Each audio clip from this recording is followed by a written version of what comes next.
Good afternoon, D&D TikTok and barbecue TikTok and beyond, and welcome to Roll for Barbecue. Let's get it done.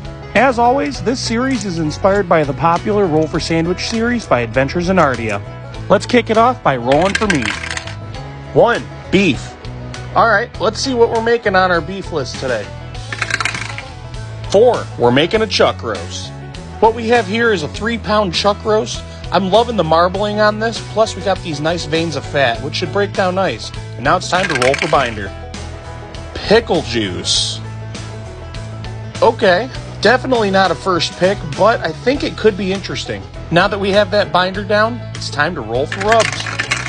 16 Cosmos Q and 10 Baker's Dozen. All we have left is some Dirty Bird, and we're going to throw this right onto the chuck roast. Be sure to coat all sides with your seasoning, and of course, don't forget the edges. And now for the first time on Roll for Barbecue history, it's time to roll for Baker's Dozen. 3. Cinnamon. Full transparency, I'm not typically a big fan of cinnamon on my meat. However, I know that there are some cultures that do put cinnamon on their beef, so I think it might work out. But it's too early to tell in this game, so it's time to roll for Char Griller. Number 2, Grand Champ XD. Alright, let's see what type of wood we're burning inside the Grand Champ. 5. Post Oak. Post Oak is a great choice for beef. If you want to see a breakdown as far as what woods do to meat, check out our tips and tricks playlist. While that's smoking, it's time for Wild Magic. Nat 20, Dealer's Choice. We pulled out our chuck roast at 170 degrees Fahrenheit, and I think for Wild Magic, we're going to turn this into burn ends. So we're going to cut up this chuck roast into some cubes, then we're going to transfer that roast into a disposable pan or a glass pan. It makes no difference, it's all based on your preference. I can already smell that cinnamon and it smells incredible.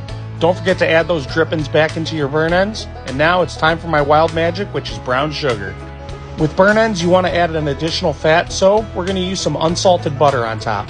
Now that we got that added, it's time to hit it with some foil and throw it back on the smoker until we hit an internal temperature of 203 degrees Fahrenheit. And now it's time for the D20 Sauce roll. 19, Ardia's last sauce choice. Let's see what he picked. All right, and last but not least, it's the D20 Sauce roll. 9, Parmesan Garlic. We were literally so close. We had almost the perfect burn ends, but we had to pick Parmesan Garlic.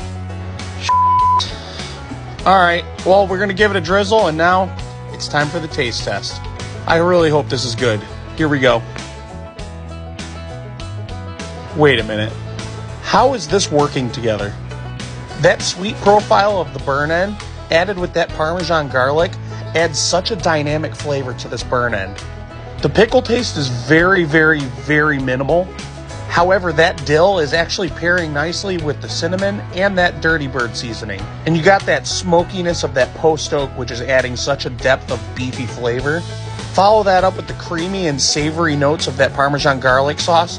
Somehow, this just works. Even without the sauce, this burn end was really, really good. So for that, we're going to give this a 9.3 out of 10, and we're going to call this one Chucky Parmesan. And just like that, that's episode 34. Be sure to like, follow, share, and subscribe to this channel, and of course, we'll see you at the next barbecue.